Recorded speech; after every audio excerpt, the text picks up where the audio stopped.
통통하게 아내의 옛날 친정집을 갖다가 처갓집이라고 부르고 지금도 그래요. 우리나라만 있는 용어예요. 다른 나라 그런 게 없죠. 누가 저 처갓집이라고 영어에 그런 거 안 나오잖아요. 그런데 이러한 부창부수라고 하는 게 옛날 조선시대였는데 옛날에 이랬어요. 지금도 그렇고. 그래서 결혼을 하게 되면 장가를 가게 되면 장가에서 장인 장모님의 장자에다가 집가서 장가에서 첫 아이를 낳아가지고 그 아이가 걸음마가 될 때 그 아이를 걸려가지고 둘째 아이를 먹고 올 수도 있는데 첫 아이를 걸려가지고 자기 집으로 돌아오는 거예요. 그 자기 집이 누구냐면은 시댁일 수도 있지만 아내한테 시댁일 수도 있지만 옛날 조선시대나 좀 빼놓고는 고구려 때만 고구려 백제 신라 고려 때만 하더라도 각자 살림을 따로 나기도 했어요. 많이 그랬어요.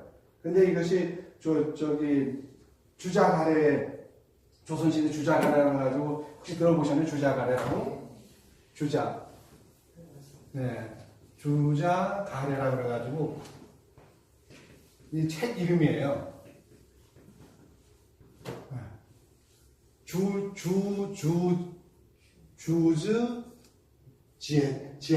주즈 지아리. 근데 지금 중발음은 그런데 그래서 주자가래라고 하는 책에 보면은 요 말이 가능한 거예요. 요 말이 아니고 요렇게 나와야 되는 거예요. 아내는 반드시 남편이 부르는 대로 따라간다 이거예요. 물론 천자문에서 요 말이 나온 거는 1500년 전 이야기입니다. 1500년 전 같으면 당나라 때고 우리 같은 경우는 우리는 언제죠? 우리는 그때가 다 신라 시대 때고 그렇잖아요. 그런데 어쨌든 거기에 이렇게 나와요. 중국의 문헌에 이렇게 나오는데 지금 천자문인데 원래는 지금도 그렇고 우리 저기 고구려 백제 신라 고려 때문에 이 문화였어요. 그래서 장가를 가면 장가에서 첫 아이가 태어나가지고 그 애가 걸음마를 시작할 때 그 아이를 걸리고 둘째 아이는 없고 그래고는 자기가 새로운 장만한 집으로 돌아오는 거예요. 그 집이 없으면 그냥 어르신들이 모신 사시는 제 시댁으로 들어가는 거죠. 그랬어요. 그래서 그때는 부창부수예요. 아내가 부르면 남편도 따라주는 거예요. 아내의 집이 먼저였죠. 아내의 그 친정집이 먼저였죠. 그러다가 이제 다 아이가 크면 첫 딸이나 첫 아이를 어서 낳아요. 친정에서 낳아야 그 마음 편하게 아이를 낳을 수 있었던 거예요. 요즘처럼 이렇게 무슨 병원을 낳는 게 아니다 보니까 그렇게 편하게 낳으려고 마음이 편하잖아요. 그러니까 서가모니 부처님 같은 경우도 언제 태어났어요? 마야 부인이 당신 친정으로 아기 낳으러 가는 도중에 살기를 느껴가지고 거기서 무수나무가를 더 하시네. 거기서 나무가지를 잡는 순간에 아이가 태어난 거죠. 그것처럼 아이를 낳을 때는 그게 풍습이 옛날에는 친정 쪽에서 낳았어요. 그래야 편하니까, 마음이 편하니까. 그래서 그때는 부창부수예요. 아내가 부르면 남편이 그래 알았어 갈게 따라주는 거예요. 여보 빨리 와 그러면 알아서 갈게 이렇게 하는 거죠. 그래서 근데 지금은 조선시대는 이렇게 됐죠. 남편이 가자 그러면 예 그리고 따라가는 거였죠. 근데 여기도 뭐가 있냐면 돌아간다는 그 말 속에는 그 아내를 뜻하는 글자가 있어요. 이게 아내를 뜻하는 쓸소자예요. 쓸소자인데 쓸소는 왜냐면 아내는 옛날부터 이렇게 그 집안을 다스렸어요. 남자는 밖에 나가서 들쥐를 하고 사냥을 하고 오늘 윗몸이 지내죠. 사냥을 하고 이렇게 해서 농사를 짓고 해서 했지만 아내는 아내이기 때문에 아내예요. 안에서 아이를 키우고 낳아 기르고 그리고 가정을 돌보면서 청소를 하면서 했다 그래가지고 요 부자가 보면은 그런 거예요. 쓸소자인데 수건을 이렇게 앞치마예요. 앞치마를 이렇게 대고 여기도 이것도 뭐죠? 머리에 수건을 메고 앞치마를 앞치마를 이렇게 썼어요. 두르고 그리고 이게 뭐예요? 손에다가 빗자루를 드는 거예요. 이거 전체를 빗자루 소라고도 해요. 전체 빗자루를 들고서 가정을 깨끗하게 이렇게 다스려 가는 거예요. 특히 무슨 어떤 거, 집안의 먼지도 다 털어내긴 털어지만 가족들의 마음속에 담겨져 있는 그 힘든 거, 어려운 것들 다 깔끔하게 정리해주는 사람이 바로 어머니였고, 아내였고, 며느리였죠. 그래서 며느리 부자가 이렇게 됐는데, 저는 요게 나중에 아내한테 돌아가는 그 마음으로, 엄마한테 돌아가는 그 마음으로, 가정주부에 돌아가는 그 마음으로다가 편안한 대로 돌아가는 것이 돌아갈 귀라고 그래가지고 요 돌아갈 귀자가 쓰여진 거예요. 그래서 어디에 멈추냐? 가장 깨끗한데, 신백자는 가장 깨끗하고 순수한데 멈추는 거죠. 여기도 마찬가지로 추구하긴 추구하는데 뭘 추구하냐? 내 자신을 내려놓고 편하게 쉴 수 있는 곳을 추구하는 거여서 요 두 글자가 다 돌아갈 귀자인데, 요 귀자를 알고 나면은 우리가 죽은 다음에 어디로 가지? 이게 나오는 거예요. 이게 어디로 가지? 우리 보통 우리 지금 그 종정 스님, 진재 스님이 큰 무슨 화두 제일 많이 하죠? 그 화두가 딱 하나밖에 없어요, 그거는요. 우리 저기 청거사님 아시죠? 종정 스님. 네? 우리 지금 현재 종정 스님. 그분은 오로지 부모미생자입니다. 본래진병. 아니, 부모미생자 하나밖에 없어요. 다른 거 잘 안 쓰셔요. 그러니까 내가 태어나기 이전에, 부모로부터 내가 몸을 받기 전에 난 누구였지? 그 화두를 늘 제시를 하시고 법문 때마다 그걸 하셔요. 물론 더러 이제 청원거사님 얘기처럼 다른 것도 더러 던질 때가 있어도 거의 그 부모미생전 얘기를 떠나질 않습니다. 그래서 부모미생전 얘기를 한다는 건 뭐죠? 내가 온 곳이 어딘가를 찾아보는 거죠. 그래서 글이 돌아가는 거예요. 이 돌아갈 귀자라고 하는 건 돌아간다는 뜻도 있지만 저쪽에서 봐서 돌아오는 거죠. 극락세계에서 보면 제가 죽었네, 이제 우리 극락으로 올 거네. 아귀세계에서 보면 제가 저렇게 못된 짓 하는지 죽었네, 이제 우리 아귀세계로 올 거야. 뭐 이런 식으로 하거나. 그래서 돌아온다고도 보고 여기서 돌아간다고 보는 거예요. 근데 우리는 어디로 돌아가죠? 우리가 원래 있던 데로 돌아갑니다. 원래 있던 데죠. 그래서 돌아갈 글자를 이렇게 쓰고 있는데, 그리고 임금왕이라고 하는 건 글자 그대로 하늘과 땅과 어떤 요거 뭐죠? 사람이죠. 하늘과 땅과 사람을 하나로 끼워서 다스려 줄 수 있는 사람이 임금이다 그래서 임금왕처럼 이렇게 썼습니다. 그래서 멀리 있는 사람이나 가까이 있는 사람이나 다 한 몸이 되어가지고 자기가 아는 모든 사람들을 함께 인솔해가지고 그 왕에게 돌아간다 해가지고 그런 말이 나왔어요. 그런 것이죠. 그 다음에 뭐지? 이거 가지고 시간 다 나왔는데 명봉제수죠. 명봉제수. 울명세봉 있을제 나무수예요. 명봉제수. 울명 세봉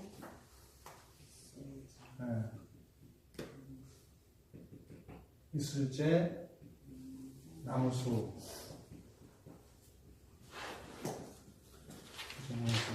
그 다음에 흰백 강아지고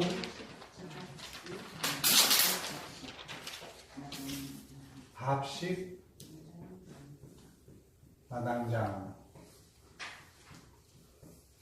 마당장이에요. 근데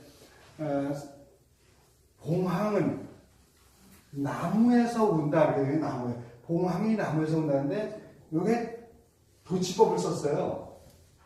문법상은 이건 문법이 안 맞는 말이에요. 흰 망아지는 이게 맞아. 이건 하나의 그거죠. 하나의 물론 요건 이제 형용사 하얀 색깔이고 형용사긴 하지만 그냥 흰 망아지니까 그냥 하얀 말 이런 뜻이에요. 하얀 말은 마당에서 풀 뜯는다고 이렇게 되지만 이것도 하려면 요 봉자가 위로 올라가고 명자가 가운데로 와야 돼요. 그래야 봉황은 운다. 어디서? 나무 위에서 이렇게 돼야 되거든요. 나무에서 운다 이렇게 되는데 그렇게 안 하고 이렇게 거꾸로 됐어요.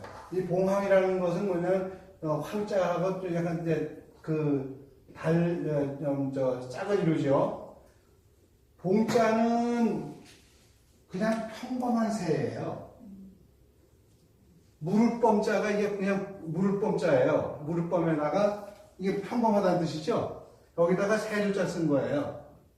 우리가 봉황 그러면 굉장히 대단한 새인 것 같지만 봉은 암컷이에요. 암컷 새고, 아주 수컷 새고 황은 암컷 새거든요. 그래서 황자는 뭐죠? 이 안에 이건 괴입니다. 괴. 책상 괴자. 여러분 나중에 책상 괴자도 되고 의자를 상징 의자 괴자로 돼가지고 안괴라고 그러는데 이 괴라고 하는 건 의자 등받이가 있는 의자를 얘기합니다. 원래. 그러니까 이 의자 등받이 같은 그런 게 있는데 거기에 뭐가 들어있죠? 황자가 있죠. 황자는 어디에 앉아 있어요? 의자에 앉아 있죠. 아무데나 아빠가 털썩 주저앉지는 않죠. 황제는 의자에 앉아있듯이 등받이 있는 의자에 앉아있듯이 아주 고급스러운 분이죠. 아주 고유직이죠. 근데 봉은 뭐죠? 평범한 새예요. 평범한 새. 이 두 글자 속에는 평범함과 특수성이 다 같이 들어있어요. 봉황이라는 것은 아주 평범한 게 아주 특수한 것을 다 같이 거느리고 있다는 거죠. 그래서 이 봉황이라는 세자가 보통 십장생 가운데 들어갑니다. 뭐 십장생 가운데 무슨 두꺼비도 들어가고 뭐 봉황도 들어가고 뭐 학도 들어가고 여러 가지가 있는데 이 봉황이 십장생 속에 들어갑니다. 근데 이 십장생 속에 이 평범한 새인 봉이 들어가는 거예요. 타자를 하면 평범한 새인데 실은 평범한 새는 아니죠. 봉황 그러면 청와대에 대통령 있는 거기만 있는 거잖아. 사실 다른 없습니다. 있을 수가 없습니다. 반드시 거기는 대통령 있는 자리에만 요게 와 있어요. 그래서 이번에도 우리 용성 스님 열반한 이제 78주기 할 때도 문재인 대통령이 화환을 보는데 그 화환 이렇게 뒤쪽에 보면은 대통령 문재인인데 그 위에 보면 문양이 있어요. 그게 무슨 문양이냐? 봉황 문양입니다. 그 봉황 문양은 누구만 쓸 수 있어요? 우리나라는 현재 대통령만 쓸 수 있습니다. 국무총리도 쓸 수 없습니다. 그만큼 봉황이라고 하는 것 속에는 아주 고위직이 포함되어 있지만 실제 이 속에 들어있는 봉황이라는 뜻은 아주 평범하면서 아주 고급까지 다니는 거예요. 그러니까 대통령이 어떤 사람이에요? 옛날에 국왕이지만은 국왕은 어떤 사람이에요? 모든 백성을 내 몸처럼 생각할 수 있는 사람이 돼요. 그래야 봉이 되는 거예요. 어떤 생명도 아무리 보자 그러는 건 나와 똑같은 존재네 라고 고귀하게 볼 줄 아는 사람이래야만 봉의 생각을 가질 수 있고 그러면서 자기가 그렇게 국민을 백성을 사랑할 때 평범하게 다 똑같이 대할 때 자기가 스스로 높아지는 거예요. 이 봉황이라고 하는 그 의미 속에는 이렇게 아주 굉장히 중요한데 이 봉황이라고 하는 새가 어디서냐? 나무에서 운다는 거죠. 나무에서 운다는 건 뭐죠? 나무에서 있다면 나무에서 지저귀는 거예요. 뭘 지금 평화를 지저귀입니다. 이 망아지라고 하는 흰 망아지인데 흰 망아지는 뭐죠? 적토마라든가 이런 게 아니기 때문에 요 망아지 구자를 쓰게 되면 요건 2살배기예요. 3살배기도 안 되고 만 2년 정도 지난 2살배기를 땐 요 구자를 씁니다. 다른 거 다 말마자도 있고 다른 게 다 있는데 요거 하나는 망아지 구자는 송아지처럼 망아지인데 망아지는 요거는 딱 2년 정도 돼야 됩니다.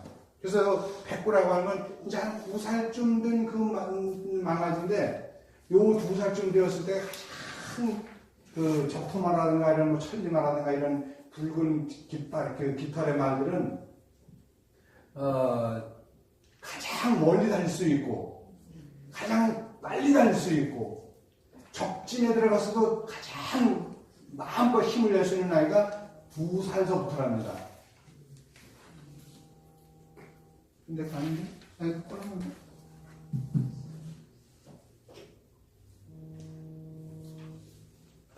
강의 중이라고 좀 해주시오. 그래서 이게 정말 소중한 것은 뭐냐면 여보세요? 그 두 가지의 모든 그 높낮이의 모든 신분을 함께 아우를 수 있는 분이라야만 비로소 대통령의 자격이 있고 그가 바로 왕의 자격이 있는 거예요. 이 봉황이라는 말 속에는 엄청난 뜻이 들어있는데 우리는 그걸 잘 모르고 있잖아요. 봉황이 그래서 요것이 백구라고 하는 건 이제 그렇게 전쟁터에 나가서 한참 이렇게 전쟁에 쓰여질 그 말들이 이 백구라고 하는 또 아무나 못합니다. 이 백구는 누가 타죠? 오직 임금만이 이 백구 탑니다. 누구도 못하죠? 영의정도 못합니다. 요 백구는 오로지 왕만이 탈 수 있는 거예요. 근데 왕이 타야 될 말이 전쟁터에 나가서 타고 있을 말은 근데 이런 전쟁터에 나가되 이 백구가 왕을 상징하기 때문에 직접 전쟁에 나가서 활 쏘고 이런 건 하진 않습니다. 가서 다 무게만 잡고 있을 뿐이지. 근데 이 전쟁터에 나가서 전쟁을 지휘해야 되는 왕의 말이 마당에서 풀 뜯어요. 마당에서 먹는다는 먹을 식자는 이게 먹을 식자도 되지만 먹일 사자도 돼요. 먹을 식, 먹일 사. 그거 어디 나오는지 아시죠? 금강리에 보게 되면 반사흘이라 그래가지고 이 밥식자를 사로 발음을 합니다. 그때 사로 발음할 때는 뭐죠? 먹다라는 동사가 아니라 먹이다라고 하는 동사예요. 그래서 먹여주는 거예요. 뭘 먹여주죠? 내 몸에 있는 수백 조의 세포를 먹여 살리는 기제예요. 그 세포만을 먹여 살리는 것이 아니라 내 정신을 먹여 살리는 것이고 내 모든 문화와 철학을 먹여 살리는 것이요. 그래서 먹인다는 뜻을 가지고 있어요. 근데 여기서는 그런 게 아니라 풀을 지가 스스로 뜯는 거기 때문에 그냥 풀을 마당에서 풀 뜯는 거 이렇게 되는 거죠. 그러니까 밥식자긴 하지만 먹는다 뜻으로 마당에서 백구가 뭘 먹어요? 당연히 풀을 뜯겠죠. 그래서 봉황은 나무에서 울고 그리고 백구는 흰망아지는 마당에서 풀 뜯는데 이 밥식자도 뭐냐면 이게 사람이 어지러지기 위해서 먹는다는 거예요. 그래서 불교에서는 뭐냐면 할 때 도업을 이루기 위해서 유성도 음수차식이라 해가지고 도업을 이루기 위해서 이 음식을 받는다고 그래요. 도업을 이루기 위해서 이 음식을 받는 그냥 내가 내 몸 살찌기 위해서가 아니라 난 이 음식 먹는 건 내 도업을 이루기 위해서야. 그래가지고 유성도 음수차식이라는 말이 있는데 여기서는 글자 그대로 사람이 어지러지기 위해서예요. 사람이 어지러지기 위해서인데 이 어지러진다고 하는 건 뭐냐면 정말 순수하다고 하는 건 뭐냐면 이게 원래는 요 위에 점안을 빼게 되면 요거는 하인이라는 뜻입니다. 하인 백자인데 하인은 자기 자신을 낮추지 않습니까? 주인 앞에서 자기를 낮추잖아요. 그래서 음식을 먹는 것은 사람이 어지러지기 위함이고 어지러진다고 하는 것은 자기 자신을 낮추어서 겸손하게 하는 것이다 해가지고 그런 의미를 가지고 있는 거예요. 그래서 그런 밥식자가 있고요. 그 다음에 마당장자라고 하는 것은 뭐냐면 마당이라고 하는 것은 글자 그대로 장의 세계예요. 요즘 이제 보통 물리학에 쓰는 그 장의 의미도 있습니다만은 우리가 장 그러면 그냥 장으로 읽을 때는 의미가 아주 좀 거창하죠. 장은 뭐 통일장 이런 그 장이라든가 무슨 중력장이라든가 이런 장인데 그건 굉장히 중요한 의미를 가지고 있습니다. 근데 그런 것까지는 아니라 하더라도 그럼 마당이라고 하는 건 뭐냐? 흙으로 일단 되어 있어요. 흙으로 되어 있고 흙으로 되어 있는 그 마당에 뭐가 자라죠? 뭐가 비치죠? 태양이 비춥니다. 태양이 비추는 거예요. 태양이 비추지 않는 마당은 의미가 없어요. 왜 의미가 없냐면 옛날에는 농사를 지으면 어디서 추수를 합니까? 마당에서 추수를 합니다. 요즘은 트랙터가 이렇게 지나가면은 벼를 메고 그 벼가 바로 트랙터 안에서 다 탈곡이 된과 동시에 다시 어떤 경우는 거기까지는 안 나가는 경우도 있지만 심지어 도전까지 되는 경우도 있답니다. 쌀을까지 껍질까지 벗기는 도전까지 되는 경우도 있대요. 그런데 지금은 그래도 거기까지는 안 나갔으니까 그냥 네? 그리고 아주 말려가면서 사는 거예요. 네, 아주 말려가면서 다 도전까지 나간다는 거죠. 그런데 그래도 이제 그 분업화가 돼가지고 야 이건 보이 혼자 독식하면 안 되겠다 해서 분업화가 돼서 거기까지는 아직 우리는 안 나갔답니다. 근데 외국 같은 그 분업화가 안 되고 그냥 전체가 그냥 대기를 다 독점하기 때문에 그냥 트랙터 안에서 벼를 베고 탈곡을 하고 그 다음에 그 다음 단계로 그 같은 기계 내에서 말려가지고 아주 도정을 해서 그래가지고 아주 그 이제 이게 묶여서 나오는 거예요. 자루에 다 묶여서 나오는 거예요. 이제 그런 게 다 돼 있는데 어쨌든 옛날에는 어디서 마당이라고 하는 데서는 반드시 타작을 하고 모든 어떤 그런 곡식을 거기서 거둬들여서 했거든요. 그래서 이 마당 장사에는 반드시 해가 비쳐야 돼요. 해가 비쳐야 되고 그 해가 비치는 데에서는 뭐가 있죠? 해가 비치는 데에서는 마당에는 풀이 나면 안 되는 거예요. 마당에 풀이 나게 되면 나중에 타작을 못 하잖아요. 마당만큼은 깔끔하게 풀이 안 나야 되는 거죠. 그래서 요게 안일 물자가 말 물자가 다른 게 그 풀이 나지 않게 황무지가 되지 거치게 되지 않도록 그렇게 깔끔하게 다듬는 거예요.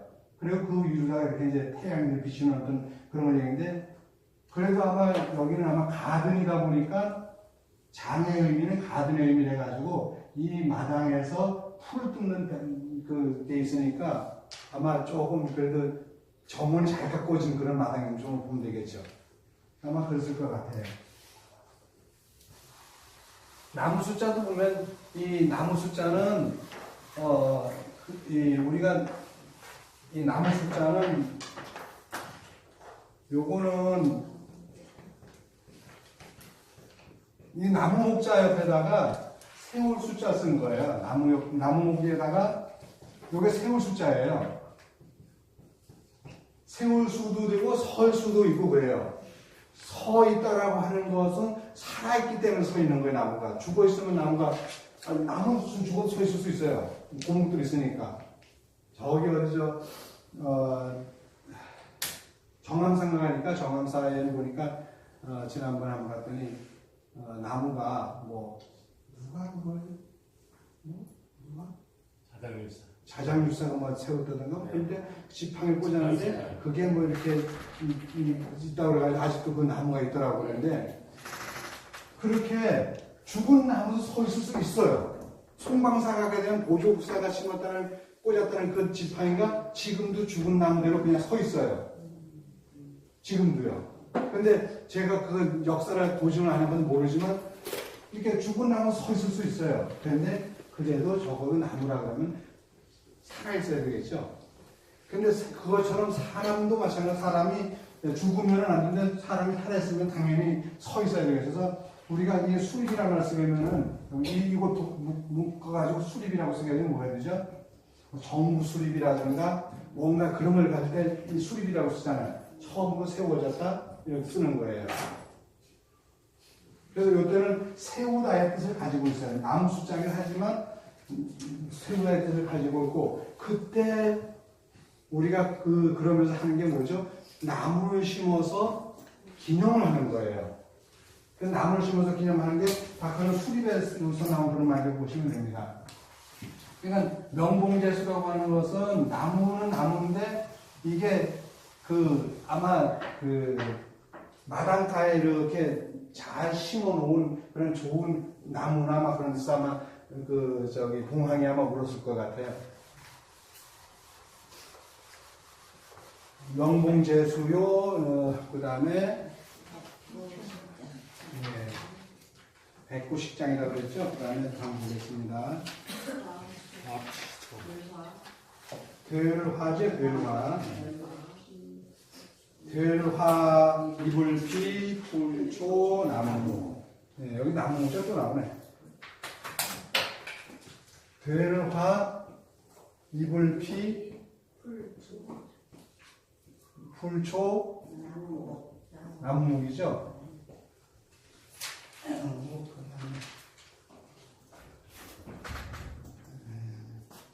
힘입을래 미칠 것, 힘입을래 미칠 것, 일만만, 네, 모방, 일만만 모방,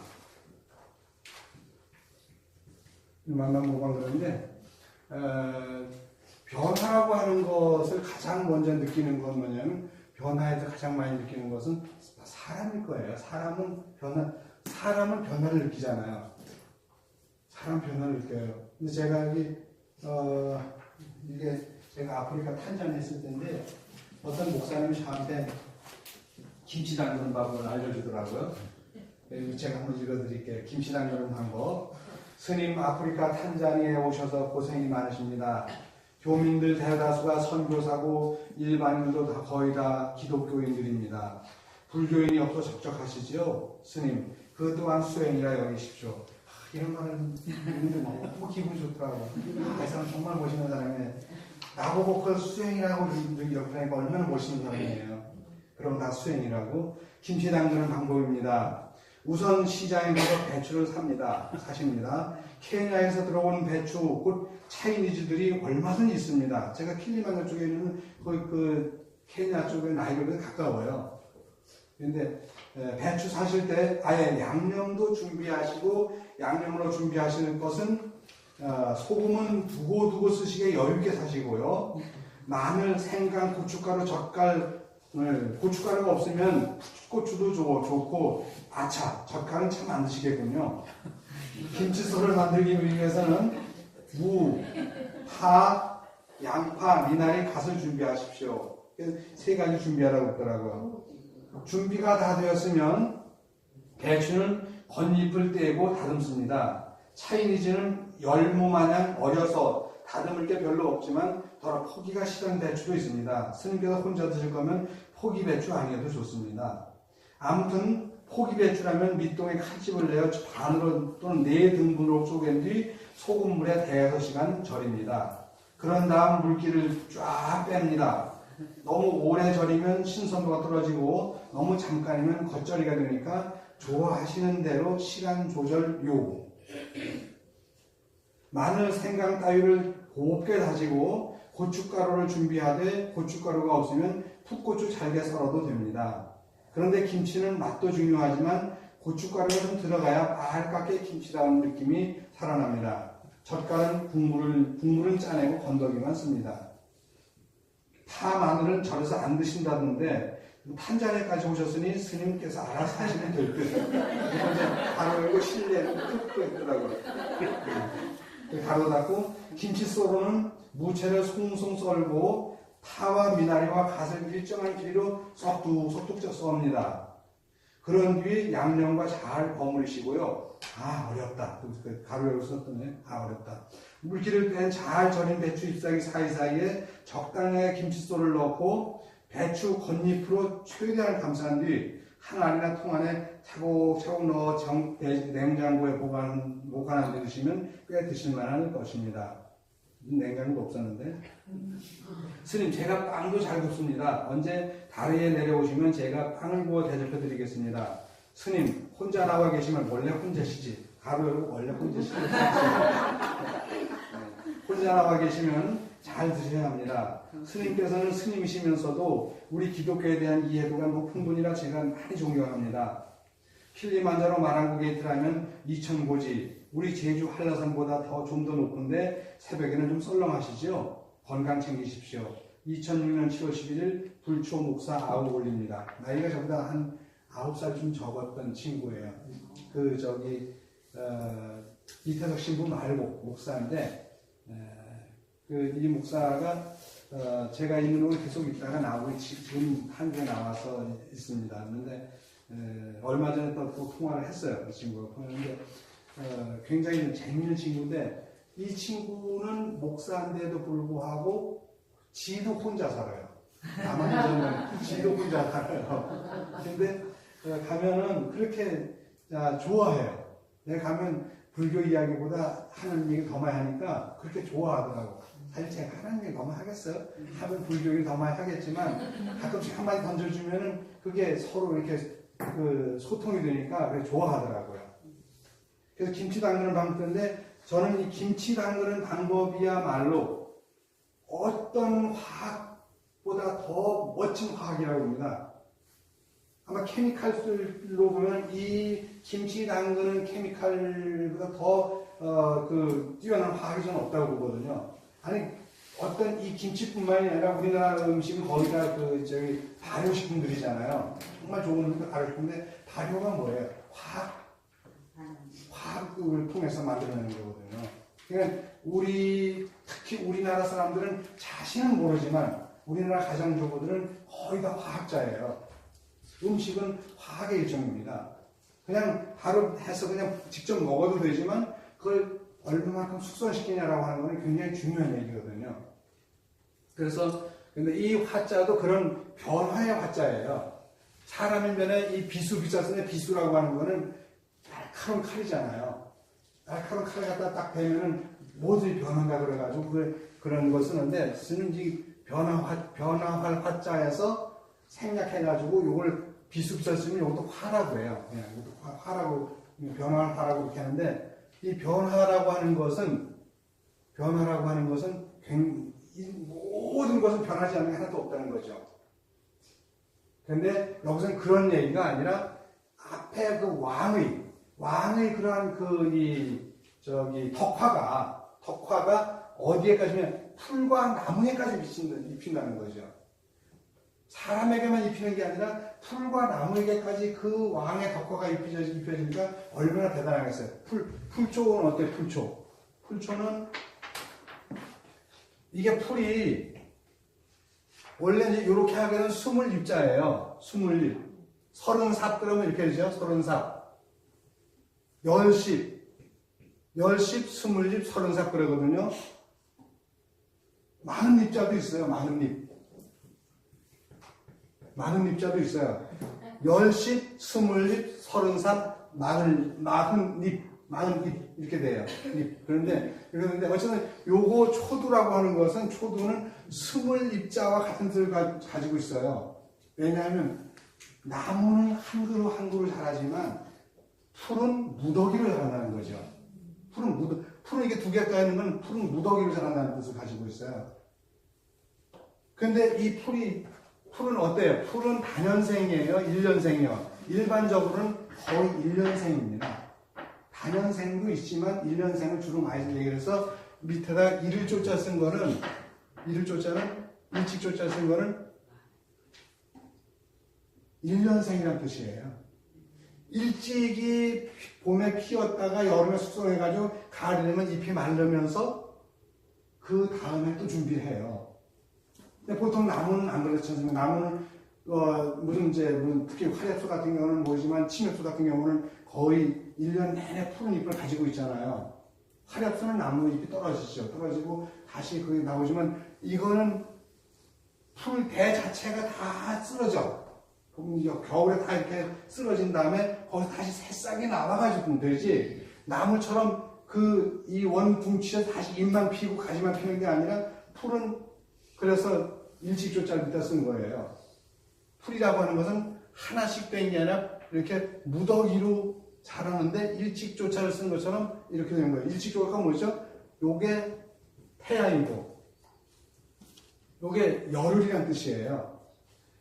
열흘밖에 안 되는 짧은 갖다가 조라고 해요. 근데 요렇게 쓰게 되면 어떻게 되죠? 햇빛은 햇빛인데 위로도 비치고 아래도 비치는 거예요.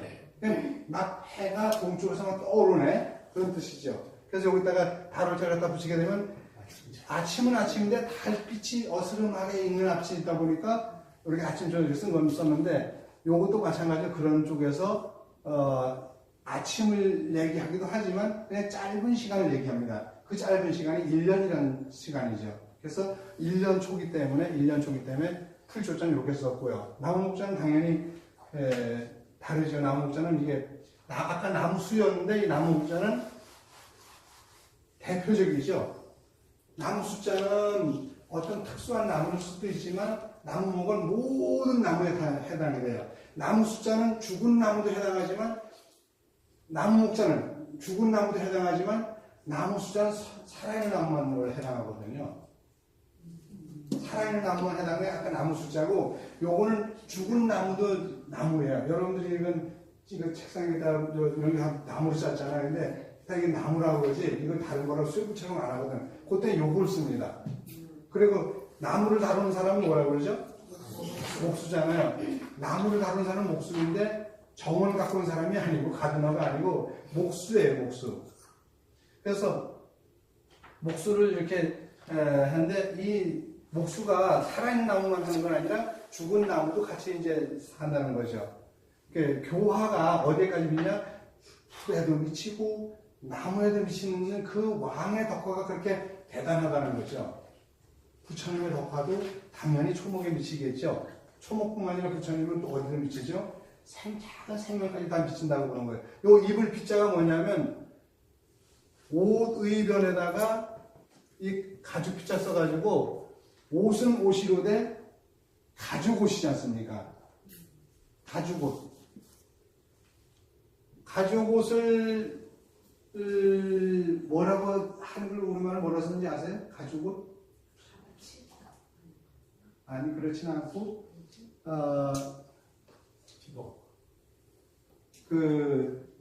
그렇게도 하지만 이제 뭐 털옷 또 줄 거예요.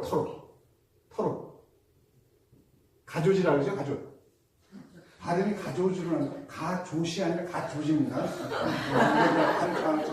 왜냐면 이 앞에 거가 지읒 받침이기 때문에 가조스로 읽어야지 가조스로 읽으면 가조지로 읽어야 되는 거예요. 가조지라는 말은 옷은 털옷을 갖다 얘기합니다. 밍크 옷이라는 건 다 가조지죠. 우리가 이거 읽을 때는 항상 앞에 자음이 뭐냐에 따라가지고 뒤에 거를 읽어줘야 되는데 그런 것처럼 요거는 가조지라고 읽어야만 맞습니다. 가솥 이러면 안 돼요. 가솥 그러면 그건 이렇게 읽어야만 되는 거죠. 이렇게. 그러면 가솥이죠. 이건. 이게 시옷 받침이에요. 근데 이 시옷 받침이 아니라 지읒 받침이니까 가조주로 읽어야 돼요. 근데 참 발음하기가 좀 나쁘더라고요. 그래도 그건 말을 그렇게 읽어야 되니까. 근데 이 입을 빗자는 보면 가조옷을 얘기합니다. 가조옷을 얘기하는 거예요. 발음 자꾸 읽으면 가조옷을 얘기하는데 우리는 가조옷을 가지고 있어요, 없어요? 우리는 없잖아요. 그런데 모든 그 털을 갖고 있는 생명체들은 다 가조옷을 가지고 있습니다. 곰이라든가 여기 이구라든가 뭐 이런 개라든가 닭이라든가 다 가조옷을 가지고 있어요. 왜? 그들은 다 털이 있지 않습니까? 그 털 자체를 가지고 단번 신사로 평생을 살아요. 평생을 살아요. 근데 우리 사람은 그게 아니죠. 사람들은 가조옷을 가지고, 이 피부 자체가 가조지긴 하지만 이거 가지고 우리는 겨울을 지탱할 수가 없잖아요. 그러니까 우리는 이게 털이 퇴화됨과 동시에 우리는 새로운 문화를 만들어내게 되는 거예요. 만약에 우리가 곰이나 호랑이처럼 가족을 가지고 있다면 우리는 문화를 만들어내지 못했을 거예요. 무슨 문화냐면 문화의 대표적인 것이 바로 옷입니다. 그리고 문화의 대표적인 게 뭐죠? 음식입니다. 그리고 문화의 대표적인 게 뭐죠? 집입니다. 요 의식주라고 하는 세 가지만큼은 아주 오랜 옛날부터 지금까지 내려오면서 정말 대표적인 거였죠. 근데 요즘 와서 거기에 뭐가 또 있어요? 물론 옛날부터 똑같이 내려오는데 언어라는 문화가 있습니다. 그 언어라는 문화는 사람만이 가지는 문화죠. 언어와 음식과 주택과 옷이라고 하는 이 네 가지가 가장 기본적인 문화였죠. 근데 지금은 이제 거기에 다른 문화가 또 하나 꼭 필요합니다. 뭐냐면 바로 스마트폰을 다룰 줄 아는 문화가 필요합니다. 스마트폰을 다루지 못하면 요즘은 문화를 모르는 사람이 되어버려요. 어쨌든 이 이불 빗자는 옷의 옆에다가 가죽 빗자를 썼기 때문에 그냥 가죽옷이라고 볼 수 있고 가죽옷을 다른 말은 가조주로 볼 수도 있는 거예요. 가죽옷을 중에서 좀 좋게 이건 가죽옷이고 그냥 순수한 우리말로는 가조지죠. 이렇게 보시면 됩니다. 그래서 그것처럼 그 덕화가 풀과 나무에까지 잎필피라고 해가지고 이렇게 이제 잎을피 그래요. 그래서 그렇게 이제 하고요. 그 다음에 늙은 만방이라고 하는 것은 그 신뢰성이 만방에